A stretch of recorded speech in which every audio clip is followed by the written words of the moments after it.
विनय करो दुख समनहित, बार बार प्रभु तो ही, बल बुद्धि विद्या कछु नहीं, पार करो प्रभु मोहि।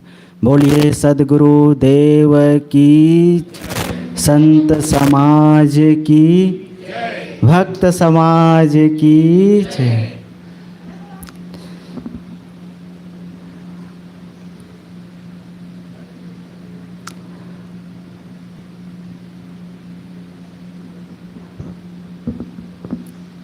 कबीर पारक संस्थान के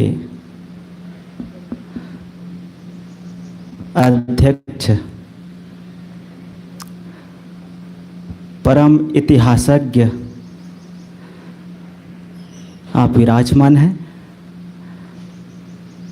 कबीर आश्रम गोबरा नवापारा से पधारे हुए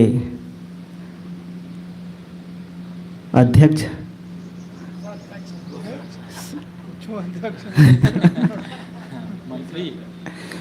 कोषाध्यक्ष संत श्री परम आदरणीय संत श्री सुरेंद्र साहेब जी, मुध मंगलमय संत समाज, भैंस मुंडी से पधारे हुए लखेंद्र साहेब जी, मुध मंगलमय संत समाज, सत्संग प्रेमी सज्जनों, माता बहनों, मेरे लिए संचालक साहब का निर्देश है कुछ देर आप लोगों के बीच निवेदन करने का प्रयास कर रहा हूं।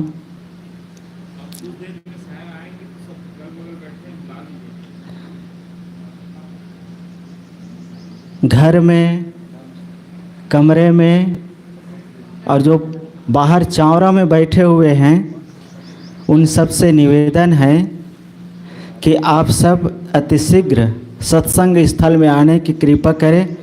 कुछ देर में आयोजकों का कहना है कि साहेब जी पहुंचने वाले हैं, पधारने वाले हैं। आप सबसे बार बार अनुरोध है, निवेदन है कि आप सब अतिशीघ्र सत्संग स्थल पर आने की कृपा करें।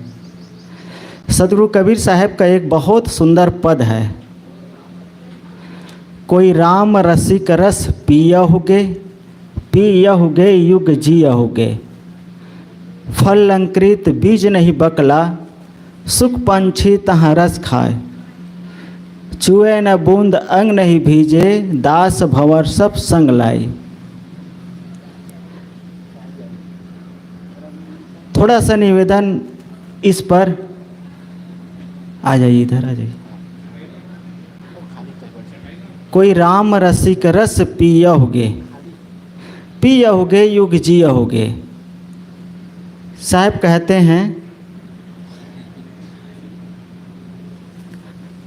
है कोई राम का रसिक इस सभा में? क्या कोई राम का रसिक है? क्या कोई राम रस पीना चाहते हैं? साहब का ऐलान है। कबीर साहब जब ऐलान करते हैं तो ऐसे ही ऐलान करते हैं। उनका ऐलान बहुत छोटा नहीं होता, बहुत बड़ा होता है। और उनका ऐलान सिर्फ आदमी से होता है, किसी भगवान से नहीं, भगवती से नहीं, किसी जानवर से नहीं, मानवेतर खानियों से नहीं। कोई रसिक रस पियहुगे, मनुष्य को कह रहे हैं, यानी हम लोगों को कह रहे हैं, है कोई राम का रसिक पीने वाला? चाह गई चिंता मिटी मनवा बेपरवाह, जिनको कछु न चाहिए सोई सहनसा। वो सहनसा बनाने की बात करते हैं, बस शर्त देते हैं। हर आदमी अपने आप में सहनसा है, सिकंदर है, बस ऐसा ही सिकंदर है, हारा हुआ सिकंदर है हम लोग। सिकंदर तो सब लोग हैं, बस हारा हुआ सिकंदर है हम। साहब सम्राट बनाने की बात करते हैं, चाह मिटा दो, मन को बेपरवाह कर दो, सहनसा हो। और यही चाह नहीं छोड़ पाते हैं, चिंता में, शोक में, फिक्र में मरे जा रहे हैं, जले जा रहे हैं, दबे जा रहे हैं। अजहूँ लेहूँ छुड़ाए काल सो, जो करे सूरत ही संभारी। आज मैं तुम्हें काल से छुड़ा लूँगा, बस अपने सुरति को संभाल लो, अपने चित्त को संभाल लो, अपने मन को संभाल लो, अपने मन इंद्रियों को संभाल लो। ये क्या कबीर साहब का कुछ छोटा मोटा ऐलान है क्या? और इस धरती तल पर इसीलिए कहा जाता है कबीर साहब का जोड़ा लगाना मुश्किल है। जो 2 उंगली नहीं 1 उंगली सीधा उठाते हैं कि तुम ही शहंशाह हो, तुमसे बढ़कर कोई नहीं है, तुम ही सबके मालिक हो। तुम ही सबके मालिक मतलब दूसरे के मालिक नहीं, माने तुम पर और कोई मालिक हो नहीं सकता है, तुम ही मालिक हो। किसके मालिक है भाई? जहाँ मालिक शब्द जब मन से जुड़ता है ना, तो कनेक्शन टावर कहीं और पकड़ लेता है कि कोई और मालिक है हमारा, कोई और मालिक है। नहीं, हमारा मालिक हम ही हो सकते हैं, खुद का मालिक खुद ही हो सकते हैं। अपने मन इंद्रियों के मालिक हम खुद हैं, कोई दूसरा नहीं है, कोई चलाने वाला दूसरा नहीं है। हम खुद अपने को चलाते हैं। जहाँ लाभ दिखता है, जहाँ फायदा दिखता है, जहाँ सुख जचता है, जहाँ शांति दिखती है, हम खुद अपने को वहाँ से जोड़ लेते हैं, वहाँ ले चलते हैं। मैं ये कह रहा था, साहब कहते हैं है कोई राम का रसिक, कोई राम रसिक रस पियोगे। क्या कोई राम का रस पीने वाला है? आप कहेंगे कि राम का रस पीने से क्या होगा? साहब कहते हैं पियोगे युग जियोगे। अगर राम का रस पियोगे तो युग युग जियोगे, भले अमर हो जाओगे, मरोगे नहीं। ये राम का रस क्या है? दुनिया में 2 ही रस है, एक राम रस है, एक काम रस है। काम रस क्या है? जो दुनिया में, सांसारिकता में या संसार में जो हमें सुख दिखता है, यानी विषयों में सुख दिखता है, खाने में, पीने में, देखने में, सुनने में, घर में, परिवार में, जमीन जायदाद, ये जो चीज़ें हैं जिसमें हमें लाभ दिखता है, फायदा जचता है, और इसी में हम सुख ढूंढते हैं। इस संसार में सुख ढूंढते हैं, जबकि संसार की चीज़ों में सुख नहीं है। उस सुख का केंद्र कहाँ है? वो राम रस है। कबीर साहब का राम तो एकदम खुलासा है। कबीर साहब का राम क्या है? आत्मा ही राम है। जो आत्मा कहते हैं, जिसे चेतन कहते हैं, वही कबीर साहब का राम है, और कहीं राम ढूंढने की ज़रूरत नहीं है। और वो कहाँ है? घट घट में है, सबके अंदर में है। समझने की ज़रूरत है। जो समझते हैं उसी को राम रस की प्राप्ति होती है, वही राम रस का आस्वादन करते हैं, वही आदमी उसको चख पाते हैं। जो काम रस में लगा हुआ है, जो संसार में सुख ढूंढता है, वह राम रस से अछूते हो जाते हैं। ये राम रस पाने का साधन क्या है? राम रस तो कह रहे हैं, इसका कोई साधन होगा पाने का। उसका साधन है ये संत गुरुजन, ये सत्संग। और जो सज्जन होते हैं उन लोगों के पास बैठो तब उसकी चर्चा खुलती है। संत गुरुजन उसके भेद को खोलते हैं। एक साधन है सत्संग, ये संत गुरुजन साधन है, सदग्रंथ साधन है, जिसके हम श्रद्धांजलि में आज बैठे हुए हैं। यह कार्यक्रम आयोजित है, आज तीसरा दिन है, लास्ट दिन है, जिसके निमित्त हम बैठे हुए हैं। श्री भूतनाथ जी के पास आप जब भी बैठते हैं, ज्ञान की चर्चा, वो वैसे बड़े मस्त मौला आदमी थे। जो आप छेड़ दीजिए उस पर फिर वो ओपन हो जाते थे, फिर उस पर वो बातें खोलते चले जाते थे। जब कभी उनके पास बैठते थे अभी हम लोग इधर गए थे उस दिन परसों, तो सुबह सुबह मेरी तबीयत खराब होगी तो लखन साहब ने कहा, बस उसके समाधि के पास ही बैठे थे हम लोग। लखन साहब कहते हैं कि अरे साहब चिंता ना करो, कुछ हो जाए तो यहीं पर भूतनाथ जी को दफनाएं, उसी के बगल में दफना देंगे। मजाक है, जानते हैं, जैसे आप लोग हंस रहे हैं वैसे ही जब मौत की बातें होती थी तो भूतनाथ जी ठहाका लगा के हंसते थे। कैसे फिर जिंदा दर्शन हो गया तो हा हा हा करते थे, मतलब मरे को और कौन मारेगा। तो हमारे साहब जी कहते हैं कि उसी के बगल में दफना देंगे। मैं कहा भैया चाहे जो हो जाए उसके बगल में मत दफनाना। तो कहते क्यों? क्योंकि फिर वो कहेंगे कि लाओ जी क्या कहते हैं साहब, फिर कहेंगे शंकराचार्य क्या कहते हैं साहब, फिर कहेंगे बुद्ध साहब। उनकी यही चर्चा चलती थी। मैं जब कभी मिलता था तो रामायण रहस्य साहब जी का है उसका कभी छेड़ देता था, कभी कहता था कि वो लाओ जी क्या कहते हैं गा, तो कहते ओ लाओजे अरे लाओजे साहब जी, लाओजे कहते हैं प्रकृति में बड़े बड़े छेद है, और उस बड़े प्रकृति में जो बड़े बड़े छेद है उसमें कोई भी पार हो सकता है। मतलब प्रकृति में कोई बड़े बड़े कोई ऐसा कोई ना है जिससे कोई पार हो जाएंगे। और मतलब इस संसार में आकर के चाहे तो आदमी विषयों से वासनाओं से अपने को पार कर सकते हैं, इसी प्रकृति में आना पड़ेगा, यहीं से मुक्ति होगी, द्वैत में मुक्ति है। तो उनके इसी चर्चा चलती थी। अच्छा ऐसी चर्चा और भी व्यवहारिक जब चर्चा चलती, कैसे साहब क्या बनाया जाए, क्या खाया जाए, वो हो साहब मस्त लसोड़ा को क्या कहते हैं इधर, लसोड़ा को बोहार भाजी, बोहार भाजी बढ़िया बनाते हो साहब। कहें तो कल खट्टा लाग थेगा, वाह अच्छा कटकटाते हुए अम्मट में बनाते हो साहब। वो फ़ोन कर देता हूँ ना रवि मोनू को, किसी को कोई भी लाया आएगा, इससे कहते नया पारा की बात है। तो उनके साथ मतलब बड़े मस्त मौला आदमी थे। मैं ये कहना चाहता हूँ चाहे आप ज्ञान की चर्चा छेड़िए चाहे व्यवहार की चर्चा छेड़िए, वो सब में हमेशा हंसते हुए मनोरंजन करते हुए वो बातें करते थे, नीरस कभी नहीं देखे जाते थे। योगासन कभी करते रहते, इसी छत में रहते थे। कभी मैं घूमते फिरते पहुंच जाता था। सबकी संस्मरण है, मेरी बात नहीं। ये समझो कि जिसको आप बुला देंगे ना सब ऐसे ही संस्मरण देंगे।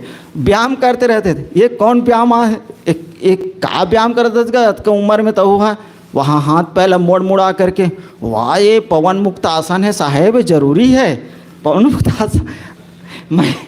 मैं बताऊं, मुझे अभी जब मैं कल परेशान था ना तो यही चीज़ें उनकी याद आ रही थी जब छत में गया था। तो अब मैंने ये पवन मुक्त आसन किया भी उसको याद करके। सबको करना चाहिए। मैं ये कहना चाह रहा हूँ कि साहेब जो ऐलान करते हैं कि कोई राम रसिक रस पियहुगे युग जीव, कोई राम का रसिक होता है पीने वाला। उसमें से हमारे श्री भूतनाथ जी जो ज्ञान में जीते थे, ज्ञान की चर्चा करते थे, ज्ञान में रमते थे। ऐसा कोई अलग से कोई चीज़ ऐसी थोड़ी होती है कि किसी को बोध हो गया, विचार हो गया, या स्थिति का अपना ठहराव या अपने को आपको समझते हैं तो कोई अलग से ऐसा कुछ होगा नहीं। जैसे संत गुरुजनों को आप देखते हैं, खाते हैं, पीते हैं, चलते हैं, बात व्यवहार करते हैं, सबसे मिलना जुलना होता है, सबसे संबंध होते हैं। आप जाते हैं, मिलते हैं, बैठ करके सब बातें करते हैं। अंतर सिर्फ इतना होता है, किसी से संपर्क होता है, किसी से संबंध होता है, तो संत गुरुजन संपर्क होता है, संबंध बनाते नहीं हैं। संबंध में भी संबंध का विच्छेद करते हैं, संबंध को तोड़ने का काम करते रहते हैं। और जब हम लोग मिलते हैं तब संबंध बनाते चले जाते हैं। प्रेम,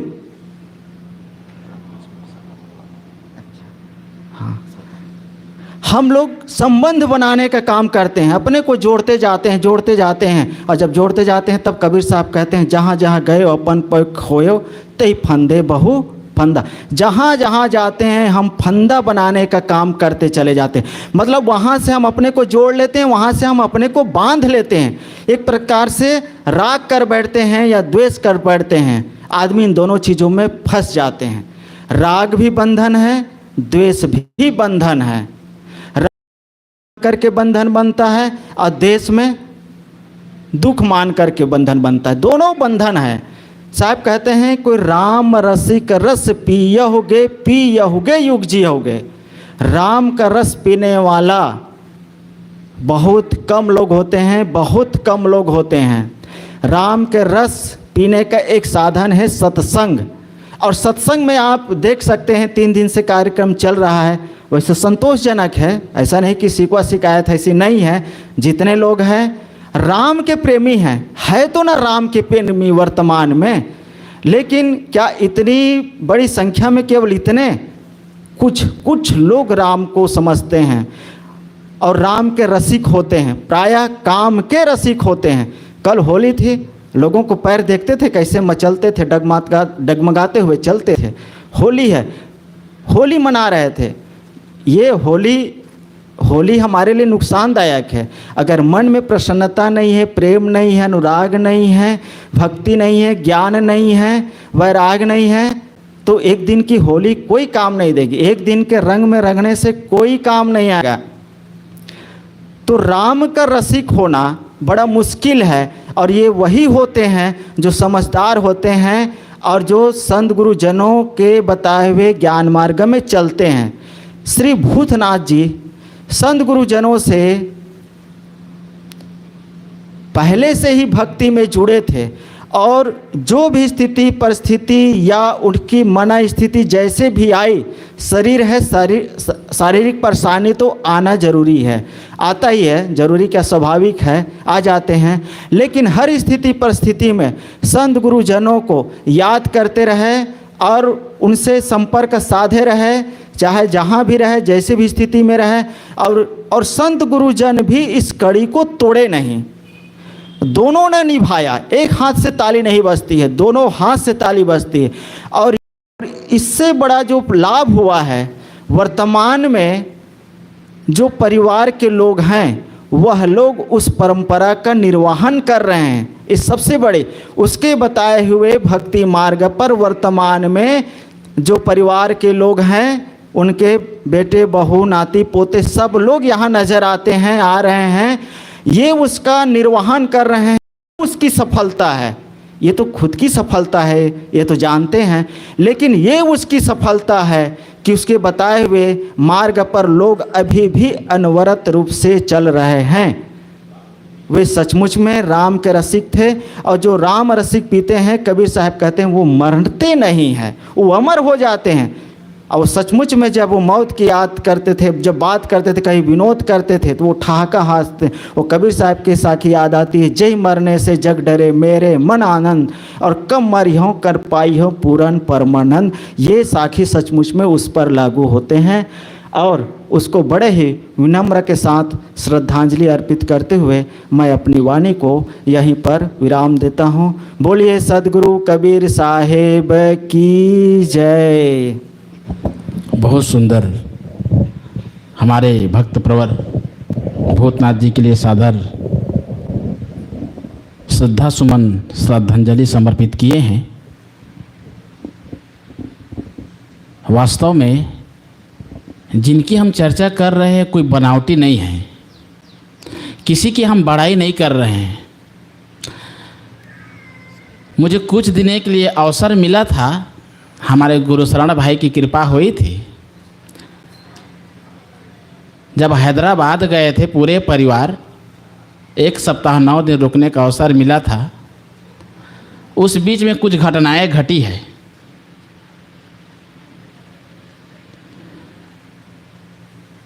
मैंने पूछा उनको, मर के कहाँ जावेगा सियान,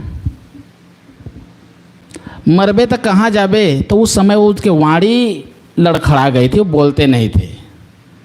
सतलोक जाबे का? तो बोले ना, माने उनका कहना है कि सतलोक हमें नहीं जाना है। तो कहाँ जाबे? माने उनका इशारा था कि मैं अपने आप में हूँ। और हम परिवार की चर्चा, बहू की चर्चा पूछ दे, आपने बहू बेटियन बढ़िया है तो नातियन माया करते, तो उनको नाती बहू बेटा से मतलब नहीं था उनको। हकीकत है, सोई कहनता सोई होगे तय निकर ना बाहर आओ। तुम जो कहोगे, जिसकी चर्चा करोगे वही हो जाओगे। ऐसे महान पुरुष हमारे बीच में अभी तो नहीं हैं, लेकिन उनके गुणगान गा रहे हैं हमारे बीच में। साहब जी का भी, साहब भी आएंगे, संत गुरुजन भी हैं। 10-10 मिनट के लिए बंटवारा किया गया है, सबसे सुनेंगे। 10 मिनट में अपने समय लेकर के विचार को पूरा करेंगे। हमारे बीच में श्रद्धेय श्री मुनीन्द्र साहब जी, आपसे निवेदन है कि आप हमें अपने विचारों से श्रद्धा सुमन अर्पित करने की कृपा करेंगे। साहब जी।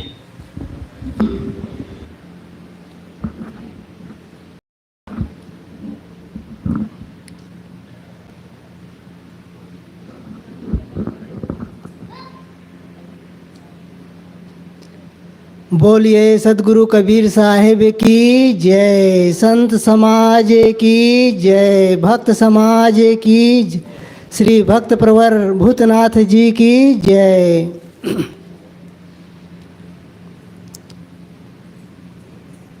परम पूज्य श्री साहिब जी, अर्चनी बंदनी मुद मंगलमय संत समाज, सत्संग प्रेमी सज्जनों एवं श्रद्धा मूर्ति ममतामय माताओं एवं बच्चों,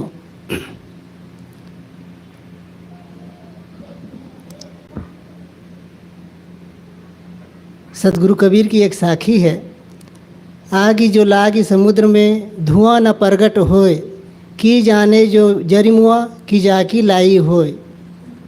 सतगुरु कबीर साहब इस साखी में कहते हैं कि समुद्र में आग लगी हुई है और इस धुआं प्रकट नहीं होता है।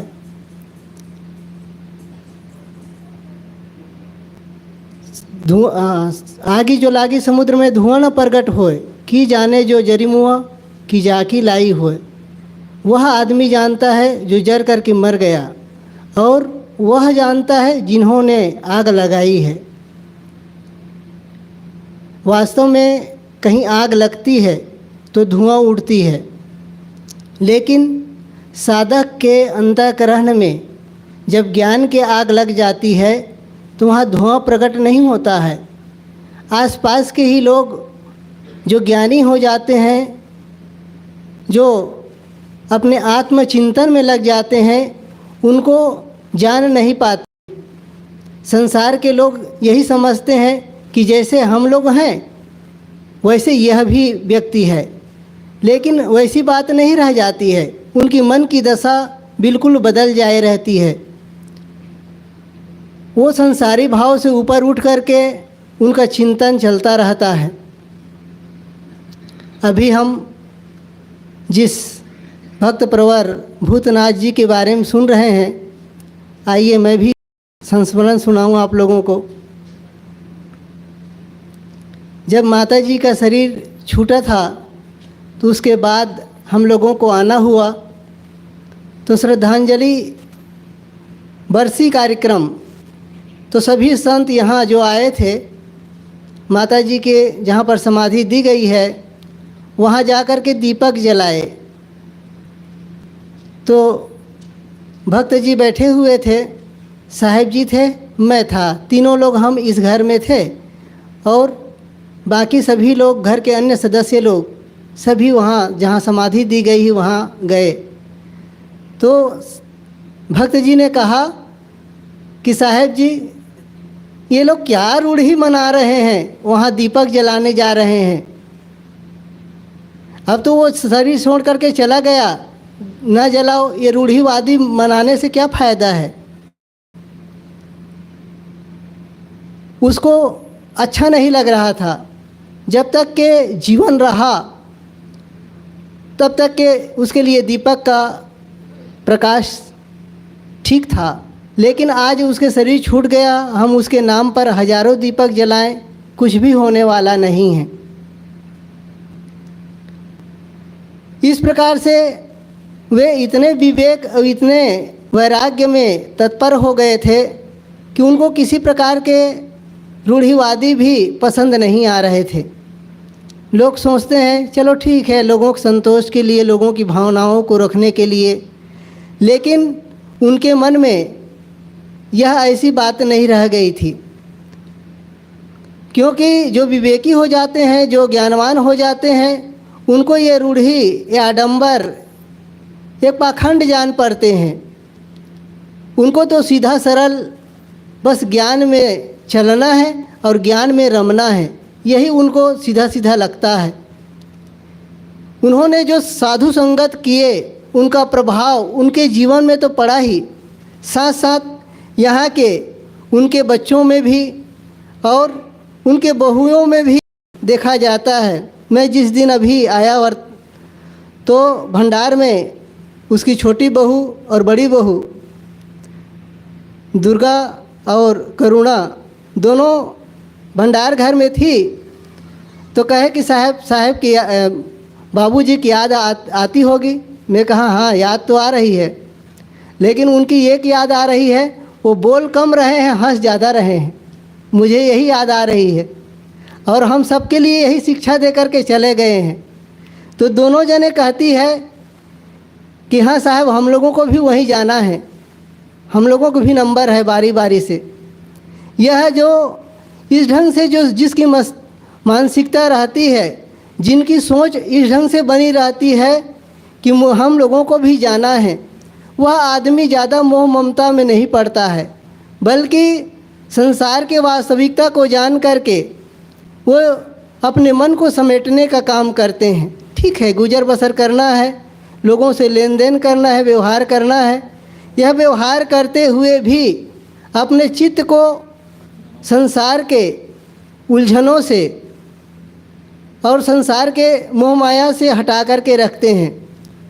इस घर के जो सियान मुखिया श्री भूतनाथ जी इस संसार में तो नहीं हैं, लेकिन उनके हर एक्टिविटी, हर क्रियाकलाप हम लोगों को शिक्षा देती है। वे जीवन में कितनी उनके शारीरिक तकलीफ होने के बावजूद भी वो हंसते रहे, मुस्कुराते रहे। संतों को देख करके मानो उनको लगता था कि इतना उनके मन जो है बाग बाग हो जाता था, खुशी से फूला नहीं समाते थे, बल्कि चाहते थे कि संत गुरुजन हमेशा यहाँ बने रहे, आते रहे। ऐसे जो भक्त हो चाहे संत हो, जो अपने मन को दुनियादारी से समेट करके रखते हैं, उनका जीवन सार्थक हो जाता है। उन्होंने जितना जीवन जिया,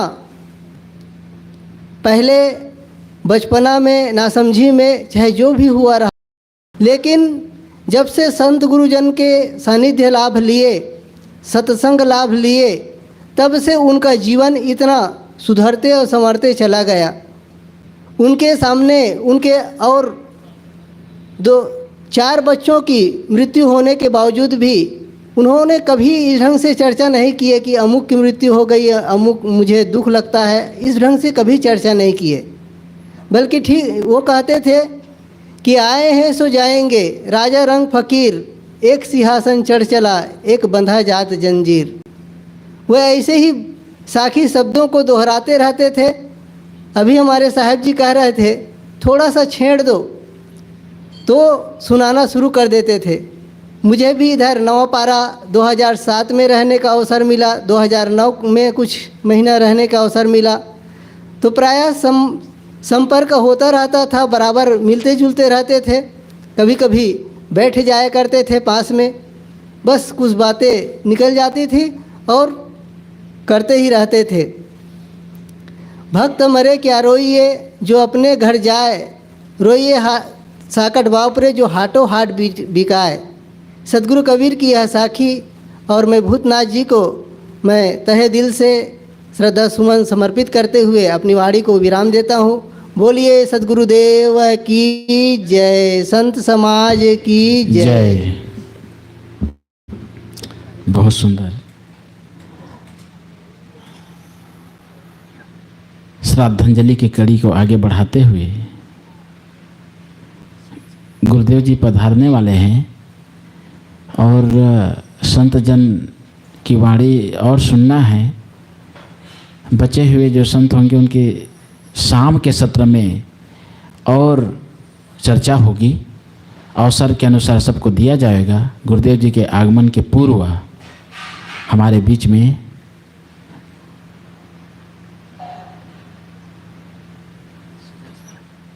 पूज्य श्री सुरेंद्र साहब जी विराजमान हैं, आपसे निवेदन है आप हमें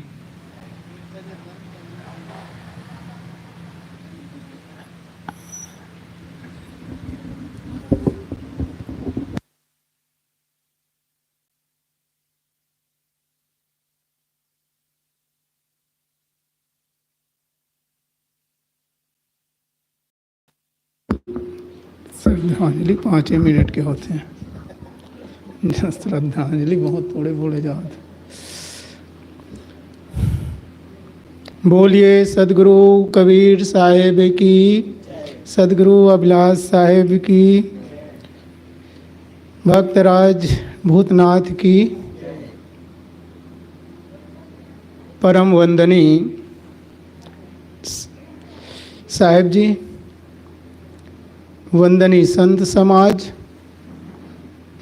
सत्संग प्रेमी बंधुओं, श्रद्धा मूर्ति देवियों, अभी हम सब संतों के भजनों से, विचारों से लाभ ले रहे थे। इसी कड़ी में मुझे भी निर्देश हुआ है, इसलिए कुछ देर निवेदन प्रस्तुत है। अभी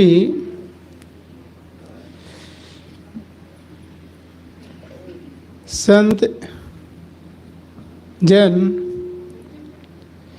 अमृत घोल करके पिला रहे थे, राम रस, मीठा एकदम।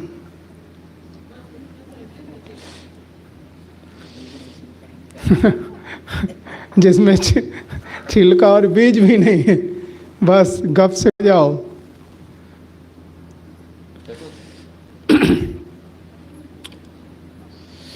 जो व्यक्ति जितना ज्ञान में रमता है वह उतना ही निश्चिंत होता जाता है, निर्भय होता जाता है। और जो आदमी साधक सज्जन जो भी हो, जितना ज्ञान में रमेगा उतना ही उसके जीवन में सरलता आती है, विनम्रता आती है, लघुता आती है।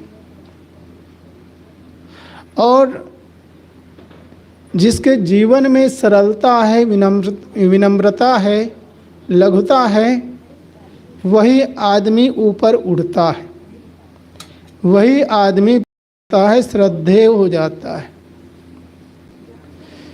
हम सब अभी सुन रहे थे कि भक्तराज भूतनाथ वास्तव में वो ज्ञान में रमते थे,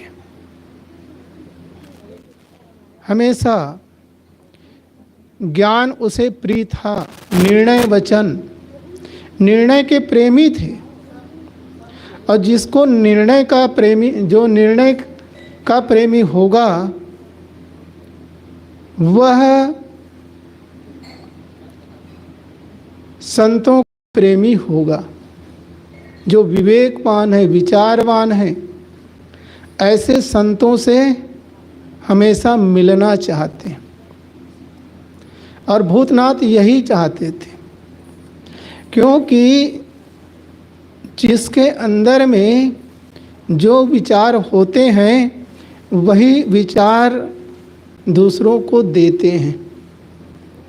और वो वही चाहते थे कि हमें ऐसा विचार मिले जिससे हमारा मन संसारिकता से ऊपर उठे, मोह माया से हटे।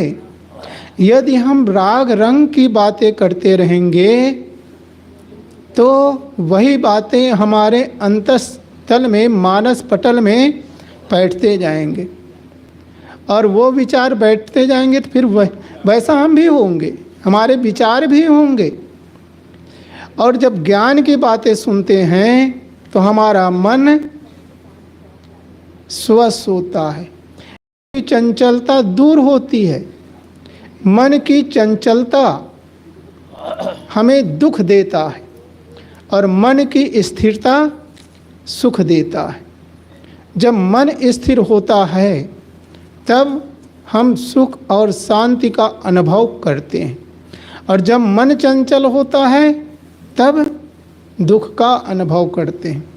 और मन जब चंचल होता है तब भोगों की चाहत होती है, चाहनाएं उत्पन्न होती है, और भोगों की चाहनाएं जब उत्पन्न होगी तो उससे क्या मिलेगा? आखिर दुखी तो मिलेगा, उससे दुखी उत्पन्न होगा।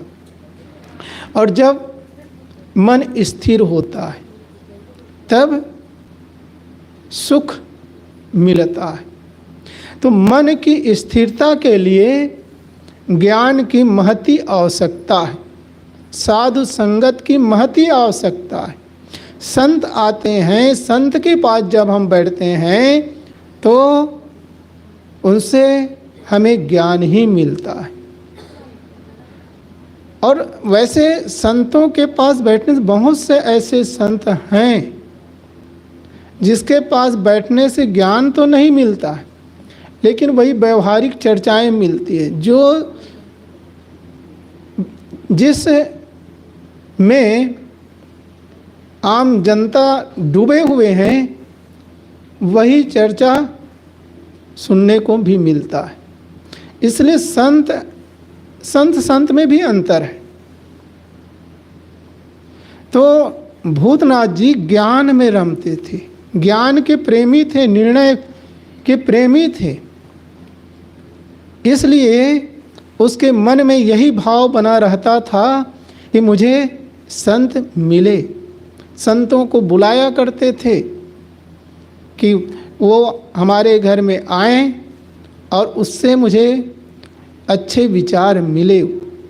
अच्छे विचार, वैसे विचारों से ही जीवन का निर्माण होता है। जैसा हम सोचते हैं वैसा हम बन जाते हैं।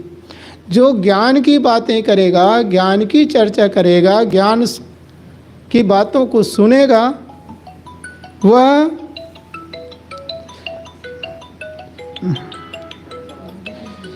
अरे चलो साइलेंट मोड में तो रखे रहे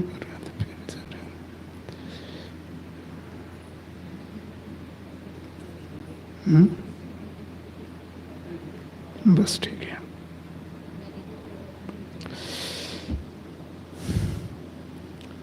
तो ज्ञान, जो ज्ञान में जीता है, विवेक विचार में जीता है, उसको किसी प्रकार का भय नहीं रहता है। शरीर जब भी छूटे कोई परवाह नहीं, शरीर तो छूटेगा ही छूटेगा। अभी सुन रहे थे, संबंध होता है किसके लिए? संबंध असंबंध के लिए है। शरीर से जीव का संबंध है, तो ये जीव का संबंध शरीर से है, तो ये शरीर से छूटने के लिए, भवबंधनों से छूटने के लिए इसका संबंध है। और संबंध दो ही में होता है। तो जो कुछ भी मिलते हैं वो असंबंध के लिए। परिवार में जो लोग मिलते हैं वे भी छूटते चले जाते हैं, कहाँ कोई स्थिर रहता है। सब धीरे धीरे करके एक एक करके चले जाते हैं। इसलिए हमारा मन होना चाहिए कि यह शरीर एक दिन छूट जाए। हर समय मौत की याद बनी रहनी चाहिए। अंत दशा लिए आदि में, साहब ने कहा, अंत दशा लिए आदि में, आदि नाम आरंभ से ही अंत को देखना है। मौत की याद, हर समय जो आदमी मौत की याद करता है वह आदमी कहीं भटकता नहीं, वह आदमी कहीं उलझता नहीं है। उसके अंदर मैं मेरी की भाव भी नहीं रहता है। मेरा है क्या चीज़? वही भूतनाथ जी कहा करते थे, मेरा कुछ भी नहीं है। ये सब जो कुछ भी मिला हुआ है ये सब गुरुवा संघात हैं, संयोग बन गया, मिल गए हैं, और एक दिन ये सब छूट जाएंगे। तो भक्तराज भूतनाथ जी ज्ञान के प्रेमी थे, साधु संतों की प्रेमी थे। बस उसी क्रम को हम सबको बनाए रखना है। साहब जी विराजमान हो रहे हैं। बोलिए सद्गुरु देव।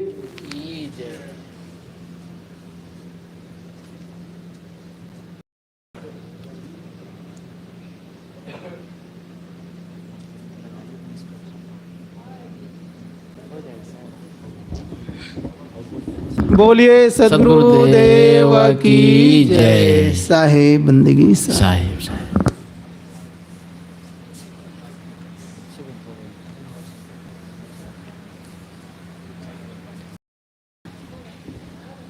यही लगा देना, माइक को लगा दीजिए। अभी साहेब जी के द्वारा श्रद्धांजलि स्वरूप विचार सुन रहे थे। निश्चित ही भक्तराज के महान गुणों में एक और गुण है दान की प्रवृत्ति। एक बार की बात है, जब मैं यहाँ आया था 10 दिन रुका था तो मैं जा रहा था, तो हमारी दुर्गा माता जी मुझे 100 रुपया दे रहे थे भेंट में। तो वो 100 रुपया को देखे तो तुरंत मना किए, और बोल तो नहीं पाते थे, उसको रखो 500 रुपया दो। और वो स्वयं हमेशा उनके पॉकेट में 4000 से 5000 रुपया 500 के नोट हमेशा वो रखा करते थे। और एक और संस्मरण है, हमारे अमृत साहब जी बता रहे थे, जब ऐसे ही मैं आया तो दाढ़ी बढ़ गया था बहुत ज़्यादा, तो ले पैसा और जा दाढ़ी बनवा के आबे। माने कि उनको पैसा दिए और दाढ़ी बना करके आ पाओ, माने एक उदार भाव, त्याग की भाव। हम प्रसन्नता खोजते हैं, शांति खोजते हैं। उसने शांति को ऐसे कमाई किया, अर्जित किया, तब आज उसकी हम गुणगान गा रहे हैं। गुरुदेव जी के से करबद्ध निवेदन है कि आप हमें अपने ज्ञानामृत से हम सबको कृतार्थ करने की दया करें। पूज्य श्री साहेब जी।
अभी विभिन्न संतों द्वारा भक्त प्रवर श्री भूतनाथ जी के संदर्भ में उनके संस्मरण सुन रहे थे।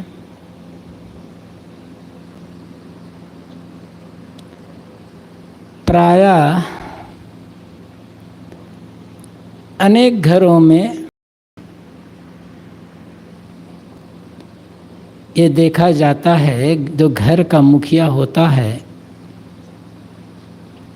सभी घरों में तो नहीं कर सकते, लेकिन अधिकतम 90% से ज़्यादा घरों में देखने को मिलता है कि घर का जो मुखिया होता है उसे प्रायः ये शिकायत रहती है कि साहब ज़माना बदल गया है, आजकल के बेटे बहू बात नहीं मानते, बात नहीं सुनते।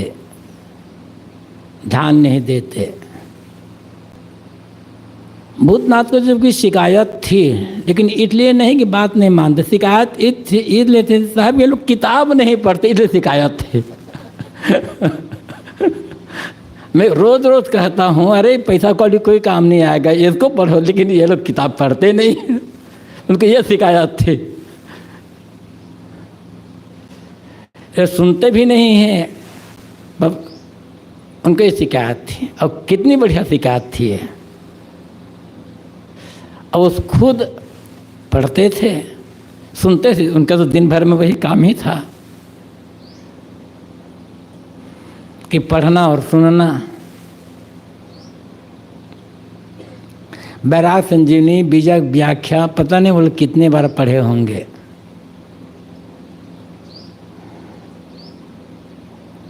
ऐसी लगन पढ़ने और सुनने की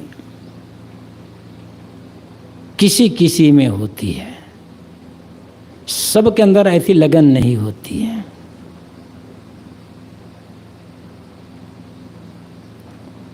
घर में क्या हो रहा है, नहीं हो रहा है, कौन सा काम है, इससे बिल्कुल लापरवाह, कोई मतलब ही नहीं रहता था उन्हें।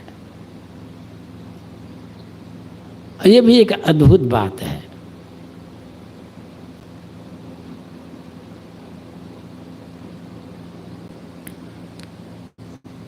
नहीं तो प्रायः एक चिंता हुआ करती है कि आगे क्या होगा, कैसे होगा, इन्हें कोई मतलब नहीं है।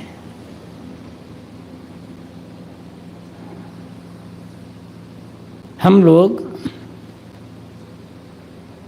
परसौदा ग्राम में थे कार्यक्रम में, जब माता जी का श्राद्ध हुआ तब।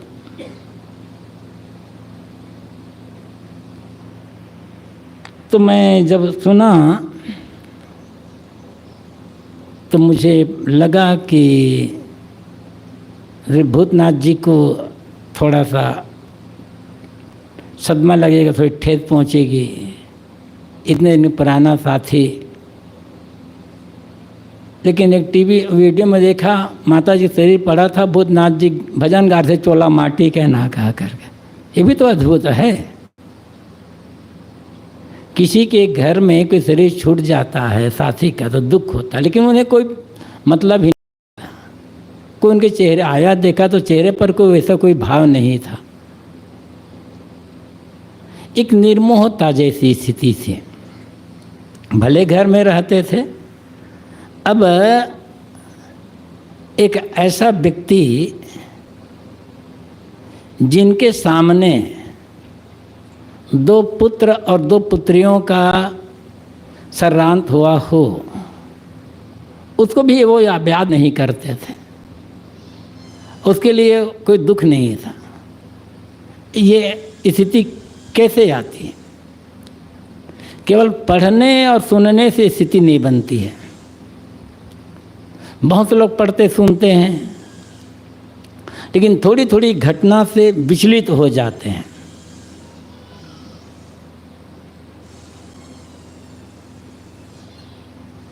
थोड़े से भी प्रतिकूलता सहन नहीं कर पाते हैं। अनेक ऐसे लोग हैं, बड़े सत्संगी और भगत भी हैं, लेकिन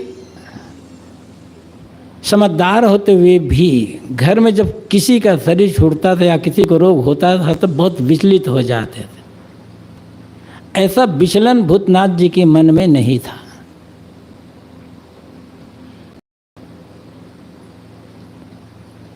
उनको भी अंतिम स्थिति में शरीर में जब समझते तो से सब बोल नहीं पाते थे, तो भी वैसा नहीं लगता था कि उन्हें कोई बहुत दुख है। संतों से उनका मिलना जुलना, हंसी मजाक तो चलता ही रहता था। जो वरिष्ठ संत होते हैं, सीनियर प्रसिद्ध, उनका तो सभी लोग मानते हैं, लेकिन समान संतों को भी आदर देना, उसी भाव से देखना, भूतनाथ जी में ये गुण था। समाज संतों को भी आदर देना, सम्मान देना,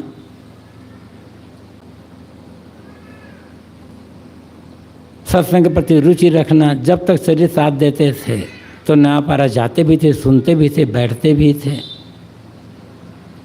यही भाव किसी का शरीर छूट जाने पर प्रायः उनके गुणगान की चर्चा तो होती ही है। कोई गलत आदमी भी रहता है तो शरीर छूट जाने के पश्चात उसकी बुराइयों की चर्चा नहीं की जाती है, कोई फायदा भी नहीं उससे। चर्चा अच्छाइयों की होती है। लेकिन अच्छाइयों की चर्चा करना अलग बात है और अच्छाइयों का अनुसरण करना अलग बात है। साधु हो, गृहस्थ हो, वास्तविक श्रद्धांजलि होती है उनके गुणों की चर्चा भले न कर पाएं,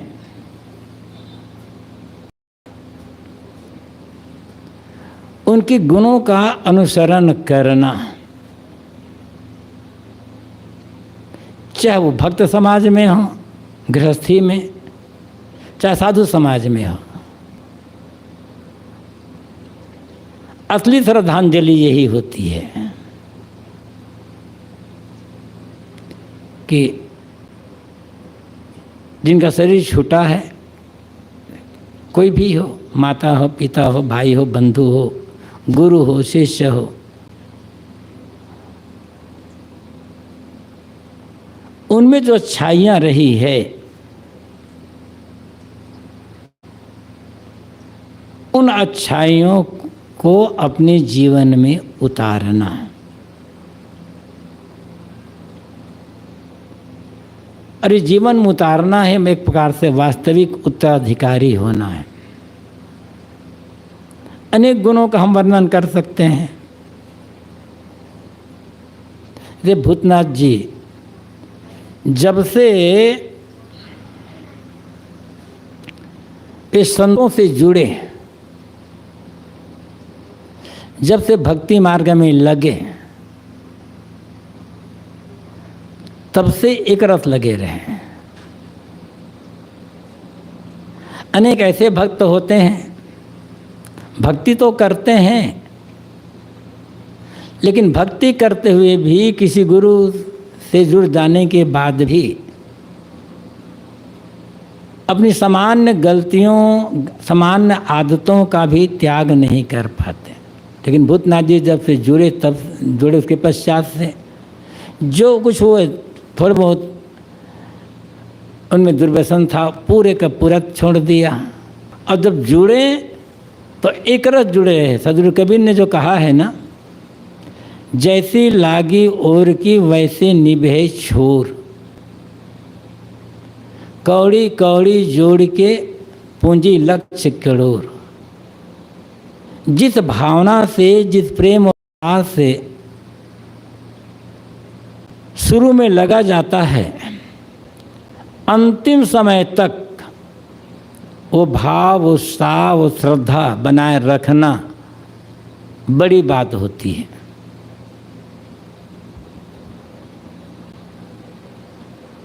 थोड़ी सी प्रतिकूलता आती है। अनेक ऐसे लोग हैं जो भक्ति करना छोड़ देते हैं, संतों की संगत छोड़ देते हैं।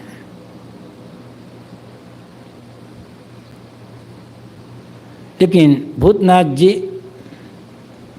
जब से जुड़े तब से अंतिम क्षण तक संतों के प्रति भाव, भक्ति, श्रद्धा, अनुराग कम नहीं हुआ उनके मन में। एक रस,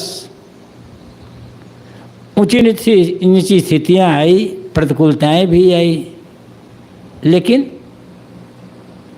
वे लगे रहे और उनका भक्ति भाव और श्रद्धा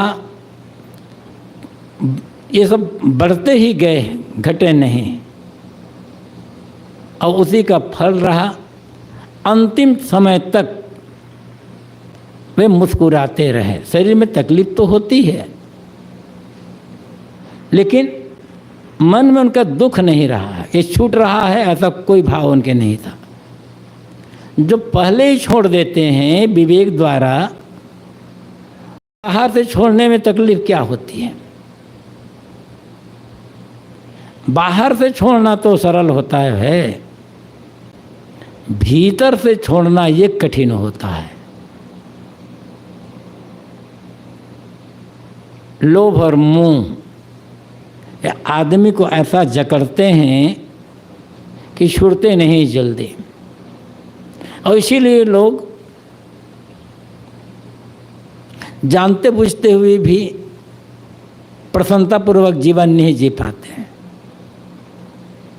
लेकिन घर में रहते हुए भी ऐसा लगता था जैसे कि भूतनाथ जी के मन में किसी के लिए लोभ है नहीं, न कोई ऐसा मोह है। भल भल भल कहते थे, सुनते थे, इसीलिए उनके मन में हम अंतिम समय तक प्रसन्नता बनी रही।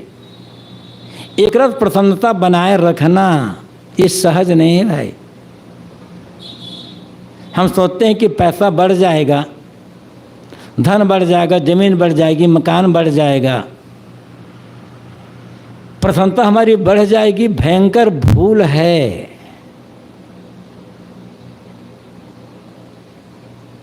इनसे थोड़ी बहुत सुविधा मिल जाएगी, बस प्रसन्नता नहीं बढ़ेगी।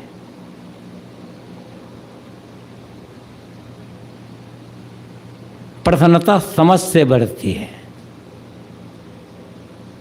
सदगुरु कबीर का जो पारक सिद्धांत है,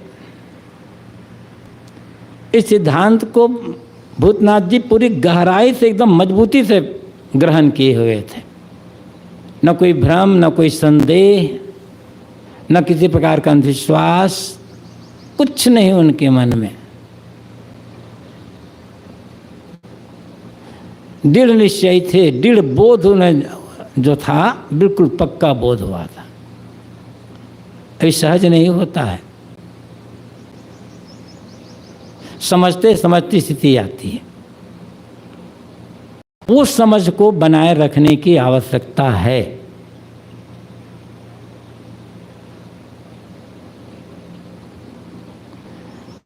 अभी केवल सुनने से ही, पढ़ने से नहीं होता है। वैसा भाव, मनन, चिंतन, आचरण जब होता है तब वो भाव आता है। ये तो सब जानते हैं। उन्होंने सभी संतों को आदर दिया। ऐसा नहीं था कि वो सदगुरु रामसूरत साहब जी से दीक्षित हुए थे, गुरुदेव प्रति उनके न निष्ठा थी तो उन्हीं को मानते हैं। सभी संतों को आदर दिया। अब गुरुदेव जी के लिए तो कहना ही क्या था उनके मन में, अटूट निष्ठा। अनेक बार कहते थे, सदगुरु अभिलाष साहब जैसा तो कोई हुआ ही नहीं है, अनेक बार कहते थे। अब विजय व्याख्या बरात संजीवनी की तो प्रशंसा पता नहीं वो कितनी बार करते थे। अद्भुत निष्ठा रही है। तो उस निष्ठा को भी बनाए रखने की आवश्यकता है। निश्चित है उन्होंने अपने परिवार को भक्ति मार्ग में जोड़ा और पूरा परिवार जुड़ा हुआ भी है। ये परंपरा आगे बनाए रखने की आवश्यकता है। और ये भी देखा गया है, बहुत लोगों का अनुभव होगा,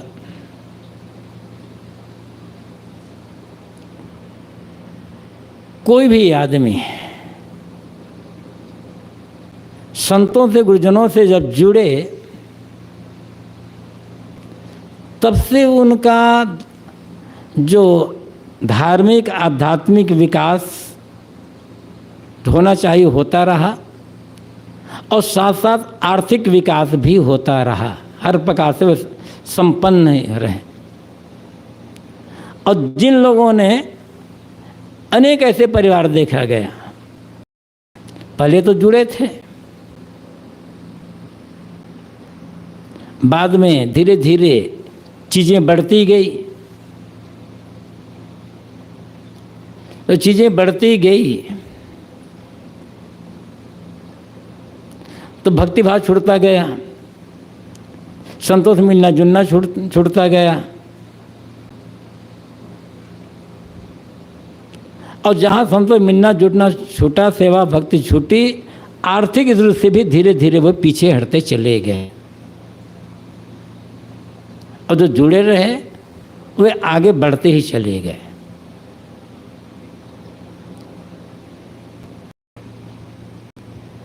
क्योंकि जब भक्ति भावना छूटती है तब फिर धीरे धीरे अनेक प्रकार के दोष दुर्गुण, गलत आचरण, गलत आदत, ये सब जीवन में आना शुरू हो जाता है। धीरे धीरे विकास न हो करके गिरावट की ओर जीवन में आने लग जाता है।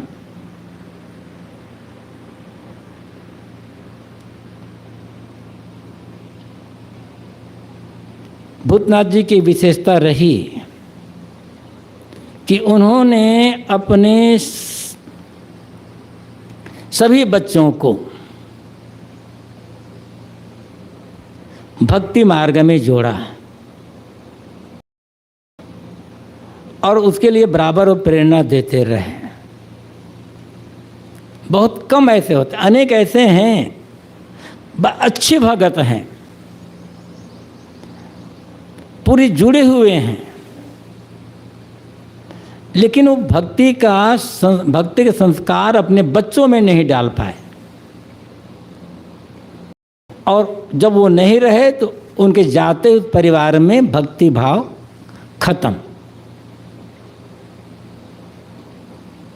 पढ़ाई लिखाई तो पढ़ाना लिखाना अच्छी बात है, हर पिता चाहता है कि हमारे बच्चे खूब पढ़े लिखें, अच्छी नौकरी करें, ये गलत नहीं है। गलत तब होता है केवल पढ़ाने लिखाने पर ध्यान दिए, संस्कारों पर ध्यान नहीं दिए। संस्कारों पर ध्यान नहीं दिए तब धीरे धीरे फिर केवल पैसे पर ध्यान दिया गया, और धीरे धीरे उसी में संसारिक मोह माया में जकड़ते चले गए। भूतनाथ जी ने भले अधिक संपत्ति न दी हो, वैसे वो भी कम नहीं, जितना है उतना पर्याप्त है, आगे और विकास की ओर ही है परिवार, लेकिन ज़्यादा वो संस्कार पर जोर दिए और अंतिम क्षण तक देते रहे। इस संस्कारों को बनाए रखना असली भक्ति होगी, असली श्रद्धांजलि होगी। जब किसी के घर किसी बच्चे का जन्म होता है तो जन्म लेते ही वह बच्चा अपने पिता की संपत्ति का कानूनन उत्तराधिकारी हो जाता है। तो कुछ करना नहीं पड़ता, अभी सिर्फ जन्म लेकर ही आया है,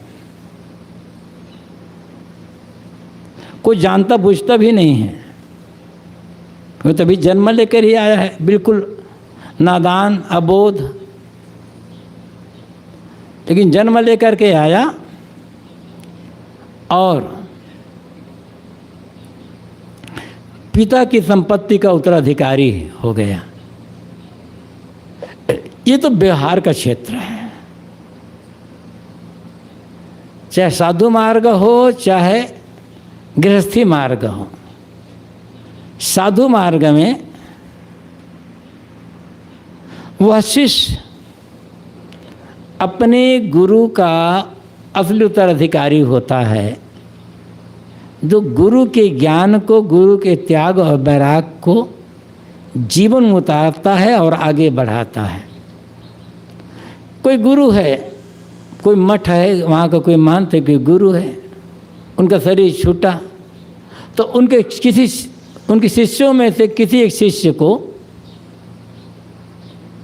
मठ चलाने के लिए, व्यवस्था बनाए रखने के लिए उत्तराधिकारी बना दिया जाता है। उसे कहते भाई महंत है या गुरु है या कुछ भी और कह लो, तो व्यवहारिक है। ऐसे गृहस्थी में होता है, पिता का शरीर छूटा तो किसी एक को अगुआ बना दिया जाता है। ये व्यवहारिक बात है। विरक्ति मार्ग में चाहे उसे व्यवहारिक रूप से गुरु का उत्तराधिकारी बनाया हो या ना बनाया हो, गुरु का असली उत्तराधिकारी वह शिष्य है जो गुरु के जो त्याग मार्ग है, वैराग मार्ग, गुरु की जो साधना, उसको अपने जीवन में उतारता। भले वो तो प्रवचन करना ना आता हो, भले वो किसी को दीक्षा ना देता हो, क्योंकि कोई साधु दीक्षा देने के लिए साधु मार्ग में नहीं आता, साधना के लिए आता है। तो गुरु की साधना को जो आगे बढ़ाता है वह गुरु का वास्तविक उत्तराधिकारी होता है। इसी प्रकार गृहस्थी में पिता का असली उत्तराधिकारी वह पुत्र होता है जो अपने पिता के गुणों को आगे बढ़ाता है। अब जो भी गुण हो जितना बढ़ा पाए, ये भी कहा हम कह सकते हैं, मैंने शुरू में कहा था कि किसी के शरीर न रहने पर उनके गुणों का वर्णन किया जाता है, करना भी चाहिए ताकि लोगों को प्रेरणा मिले, लेकिन इतनी श्रद्धांजलि नहीं होती है।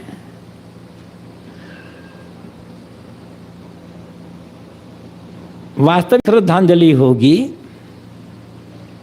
गुणों को आगे बढ़ाना। ऐसा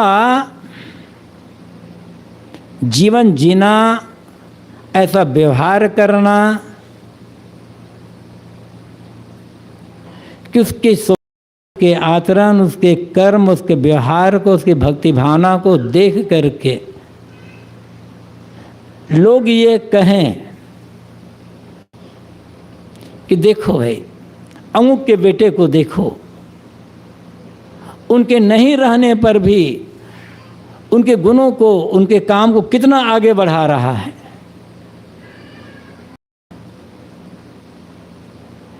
संसार का नियम है भाई,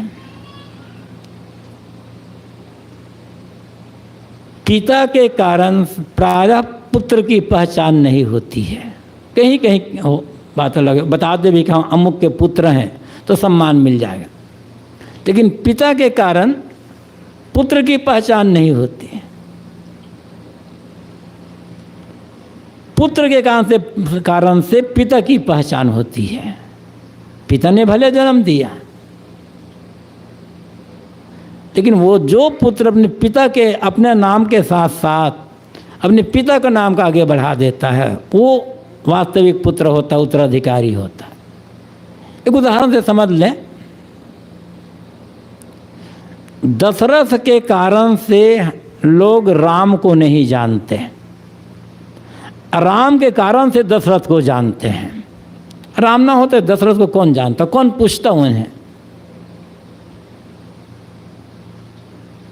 लेकिन राम ने ऐसा जीवन जिया कि अपना नाम तो अमर कर गए, पिता के नाम को भी अमर कर गए। कृष्ण न होते तो नंद बाबा को कौन जानता, बद्रीदेव को कौन जानता। कृष्ण हुए, उन्होंने जीवन को ऐसा जिया कि वे तो भगवान बन ही गए। कृष्ण के नाम के साथ साथ वसुदेव, देवकी, नंद बाबा, यशोदा, ये इनका नाम भी अमर हो गया। और जब तक कृष्ण का नाम रहेगा तब तक वसुदेव देवकी, नंद बाबा और यशोदा का नाम रहेगा। जब तक राम का नाम रहेगा तब तक दशरथ का नाम रहेगा।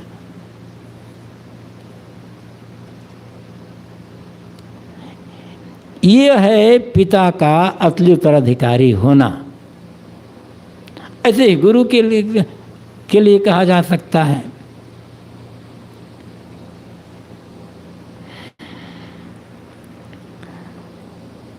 किसने क्या पाया क्या खोया ये बड़ी बात नहीं है। बड़ी बात है किसने जीवन को कैसे जिया। संदर्भ भूतनाथ जी का है, उन्होंने सचमुच में अपने जीवन को जिया।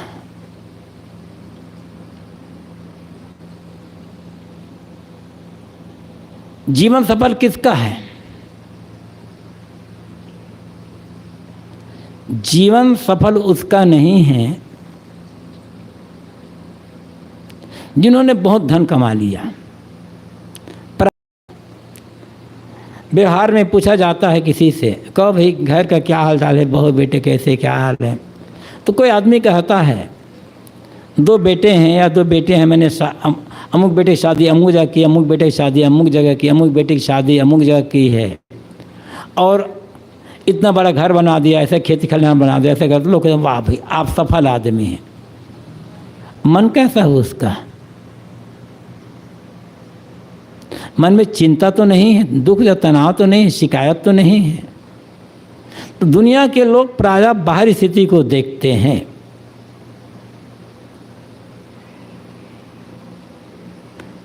बाहर में किसने क्या कमाया ये सफल जीवन होने की पहचान नहीं है।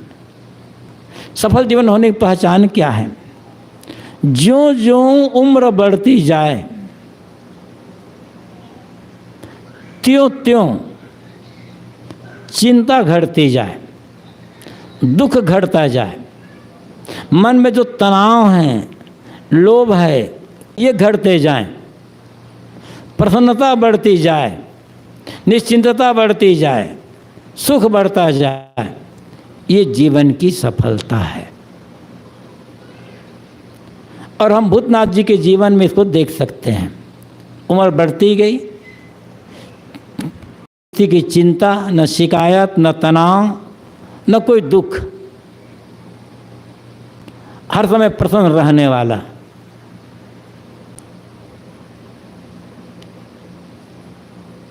ये प्रसन्नता उनके जीवन की असली कमाई रही है। निश्चिंतता उनके जीवन की असली कमाई, कोई भय नहीं है, ये असली कमाई है। जीवन जीने का अर्थ यही होता है।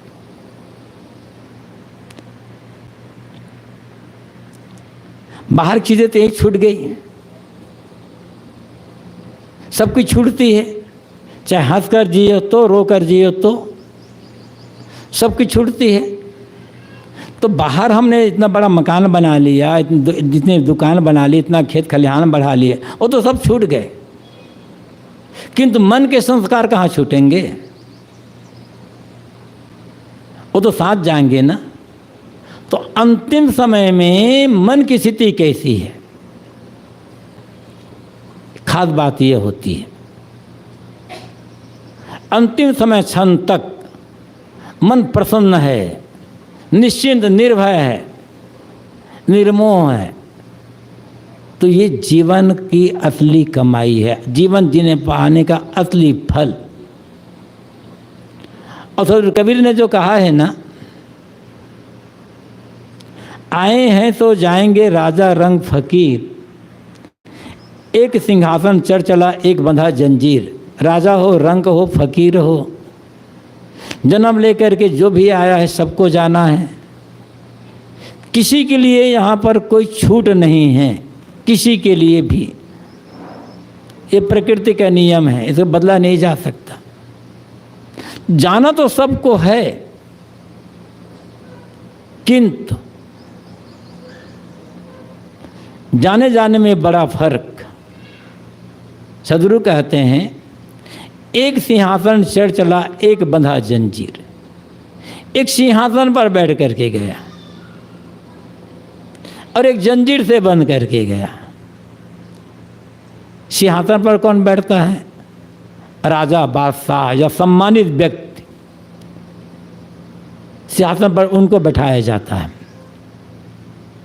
और जो अपराधी किस्म के होते हैं, उद्दंड, दुष्ट, उन्हें जंजीर से बांधा जाता है।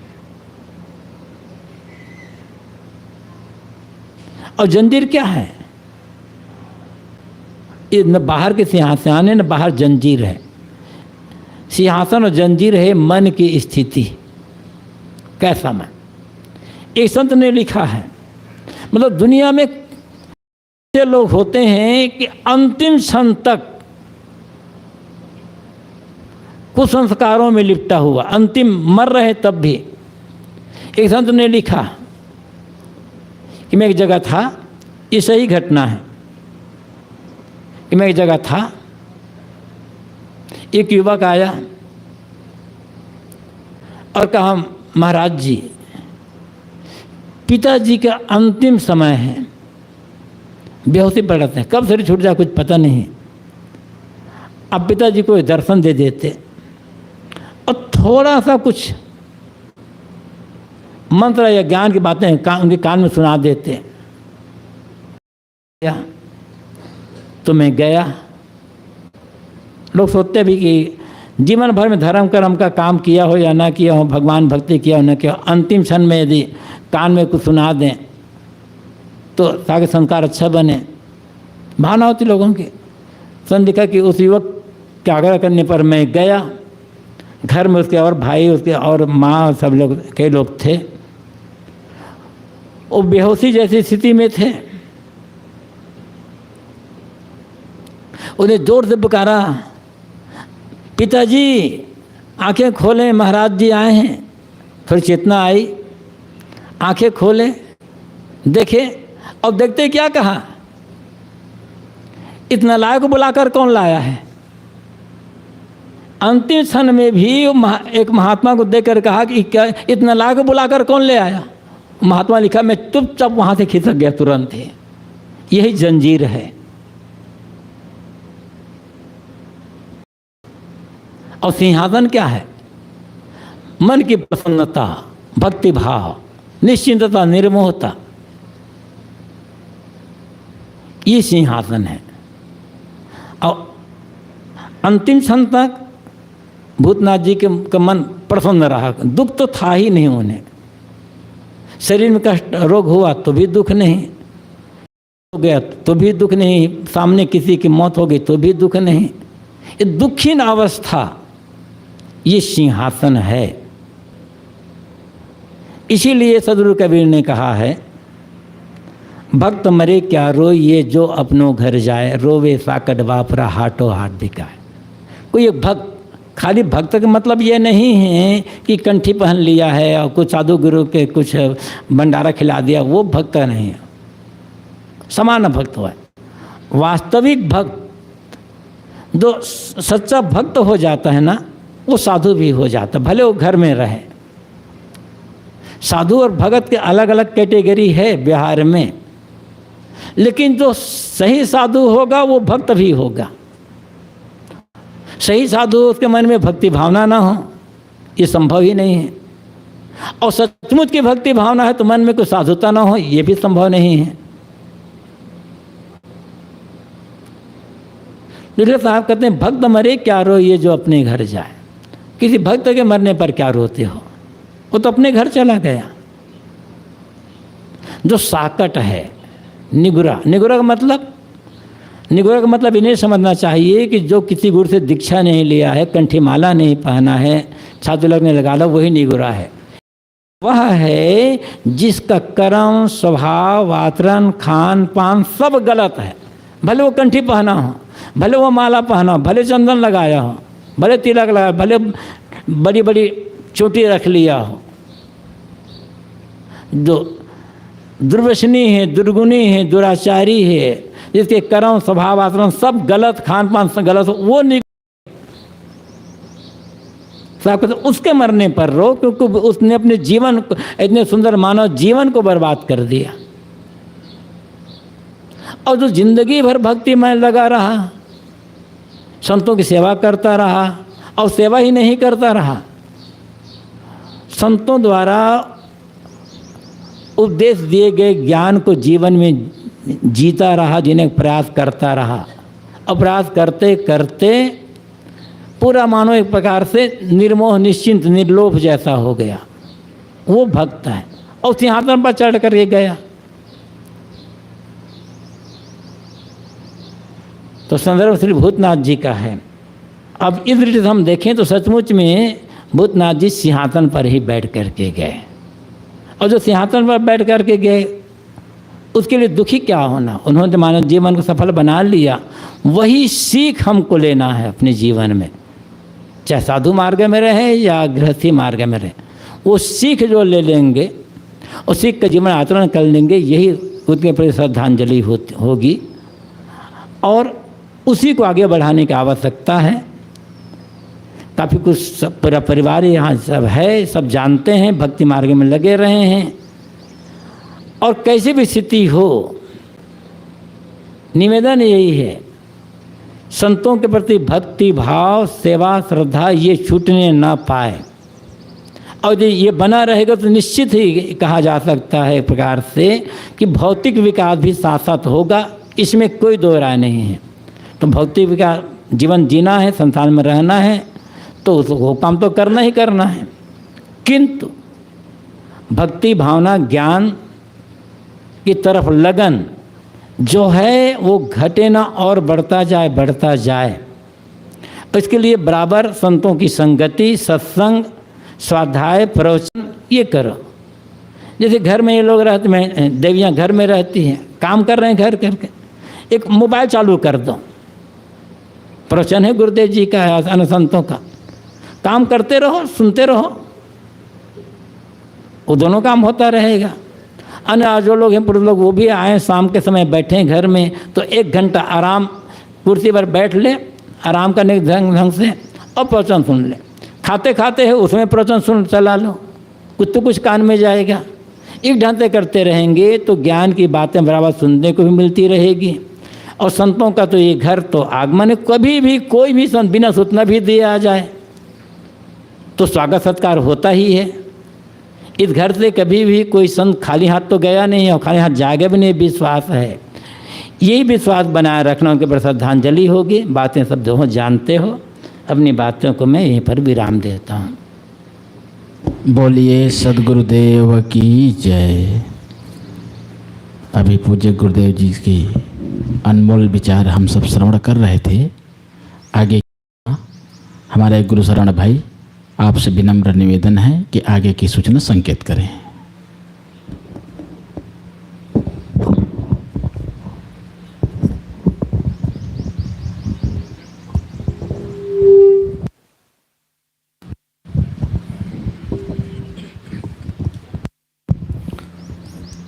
बोलिए सद्गुरुदेव की जय।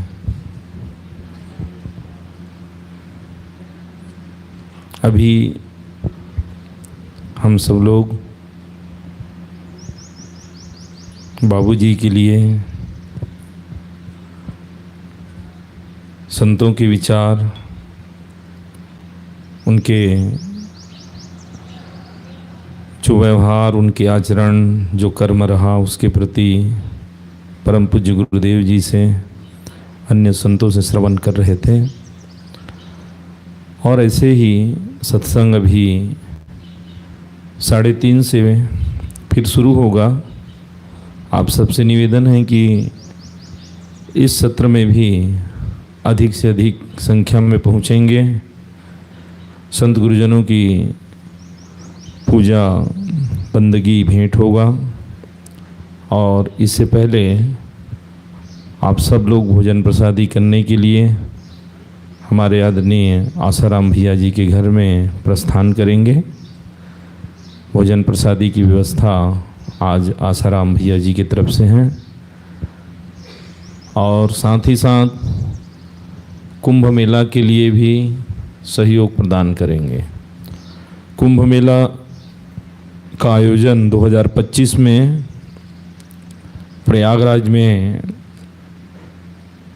होगा इस साल, आने वाला 2025 में, और जिसके लिए हमारे परम पूज्य गुरुदेव जी के सानिध्य में, हमारे सभी संत गुरुजनों के सानिध्य में मेला का आयोजन होना है, जहां अन्न क्षेत्र खोला जाता है, रहने की व्यवस्था, विशाल धन की आवश्यकता होती है। अधिक से अधिक मात्रा में सहयोग करेंगे ताकि